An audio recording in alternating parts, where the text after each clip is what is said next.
بسم اللہ الرحمن الرحیم۔ بہرحال میں عرض کر رہا تھا کہ چھوٹی چھوٹی دعائیں ہیں. ایک دعا اور ہے، میں اس کو بھی ذکر کروں، وہ بھی چونکہ صحیح السند ہے اس لیے اسے تبرک اور تحفہ سمجھ کے جائیے گا. اس عشر محرم کا ایک صلوات پڑھیے محمد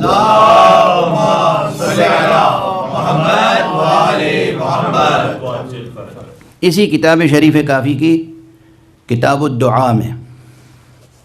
یہ بھی بالکل صحیح السند، پرکھی ہوئی سند کے ساتھ. اس میں 4 فقرے ہیں، اس میں 2 فقرے تھے، اس میں 4 فقرے. معصوم نے فرمایا جستجو طلب و منزل کس چیز کی ہو. ایسے ہی کوئی شخص آیا اور امام معصوم سے پوچھا کہ فرزند رسول، حجت خدا، امام برحق، تعلیم فرمائیے کوئی دعا کہ میں حق سبحانہ و تعالیٰ سے کیا مانگوں، ہم خدا سے کیا طلب کریں. فرمایا یہ دعا مانگو، مختصر سی ہے، 2 سطریں 1.5 سطریں بلکہ 1 سطر. اللہم اوسع علی فی رزقی وامدد لی فی عمری واغفر لی واجعلنی ممن تنتصر به لدینک ولا تستبدل بی غیری. بس اتنی سی دعا ہے. یہ بھی یعنی جوامع کلم ہیں، ملتزم ہو جائے کوئی اس کا. پہلی چیز کیا ہے؟ اے پروردگار میرے رزق میں وسعت عطا فرما. اللہم اوسع لی یا اوسع علی فی رزقی، 2 متن ہیں.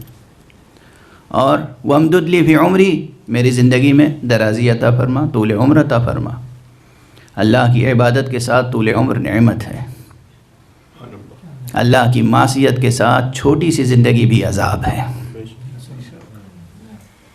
اللہ کی اطاعت کے ساتھ طول عمر نعمت ہے، نعمت. جتنی طویل زندگی ہوگی اطاعت خدا کے ساتھ اتنی ہی وسیع و عریض بہشت نصیب ہوگی، جنت بھی اتنی ہی بڑی ملے گی. تو طول عمر. تیسری چیز واغفر ذنبی، میرا گناہ معاف فرما دے. اور یہ آخری دعا جو ہے یہ فقرہ کیا ہے؟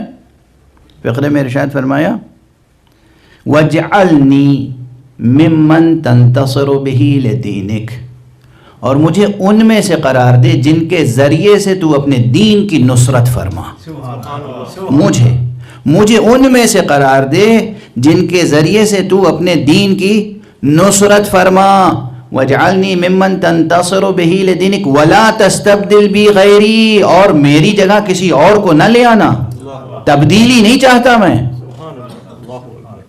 میں یہ نہیں چاہتا کہ یہ خدمت مجھ سے نہ لے کر کسی اور سے لی جائے. نصرت دین مجھی سے لینا، میری جگہ کسی اور کو، یعنی مجھ سے یہ خدمت سلب کر کے کسی اور کو تفویض نہ کرنا. یہ بہت بڑی بات ہے.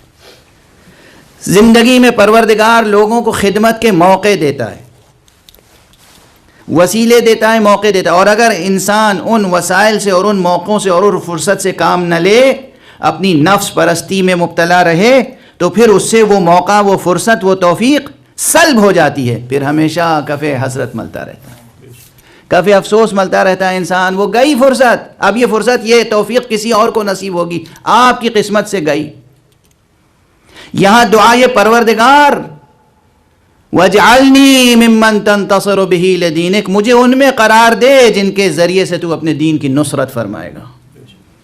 تو یہ جب یہ کلمات زبان سے ادا ہوں تو اس پر پوری طرح سے دل کی تصدیق ہو، واقعاً یہی طلب ہو، واقعاً یہی طلب ہو قلب کی. اگر طلب کچھ اور ہے، دل کا مطالبہ کچھ اور ہے اور زبان پر لفظیں کچھ اور ہیں، تو وہ دعائیں کبھی قبول نہیں ہوں گی. پروردگار ہمیں اور آپ کو توفیق عطا فرمائے کہ ہم خدا کے سامنے جب کھڑے ہوں تو کم سے کم صادق القول ہوں. صلوات پڑھ دیجئے محمد و آل محمد. اللہم صلی علی محمد و آل محمد. بہرحال وقت گزرتا چلا جا رہا ہے اور اب یہ باتیں ذہن میں آ گئی آج اس وقت. میں نے کہا کہ گزارش کرتا چلوں. یہ 2 مختصر دعائیں جسے بھی یاد ہو گئیں اور اس نے اپنی زندگی کا وظیفہ و ورد اسے بنا لیا، تو وہ دیکھے گا کہ اس دنیا میں بھی اس کی شان کیا ہے اور برزخ میں بھی کیا ہے اور آخرت میں بھی کیا ہے انشاءاللہ بفیض نور قرآن و نور اہل بیت. بات کمالات کی ہو رہی تھی، جستجوؤں کی ہو رہی تھی. اور میں نے کل گزارش کی آپ کے سامنے